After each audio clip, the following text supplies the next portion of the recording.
l'un des véhicules les plus vendus en Europe depuis 4 ans. Il passe sous le coup de bistouri. Voici le nouveau Skoda Enyaq Facelift. Et on retrouve deux versions aujourd'hui à laisser pour notre test d'autonomie. La version propulsion, certainement la plus vendue de la gamme. À ne pas négliger la version transmission intégrale. Que nous diront ces versions? Est-ce que l'autonomie sera meilleure que la phase précédente?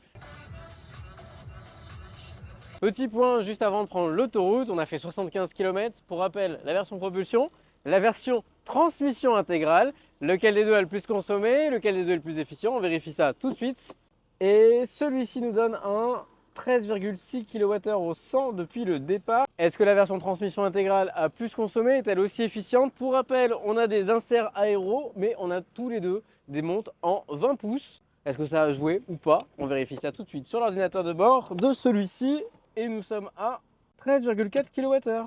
Ah bah alors là, c'est à plus rien y comprendre. La version de transmission intégrale a consommé 0,2 kWh de moins au 100 sur notre parcours plutôt national de 75 km. On va vérifier désormais sur autoroute ce qu'il en est, si la propulsion reprend l'avantage ou si la transmission intégrale garde ce léger avantage.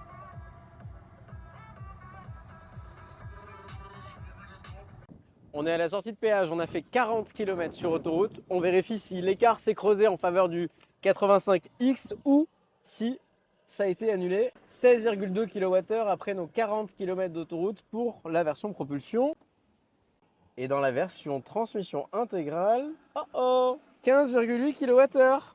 Mais l'écart s'est creusé, dis donc, même à 130. Je pense en fait que ce sont ces petits inserts aéro qui jouent à plein. À l'issue de cet essai, 123 km réalisés, on va voir lequel des deux, entre la version propulsion et la version transmission intégrale, a été le plus efficient.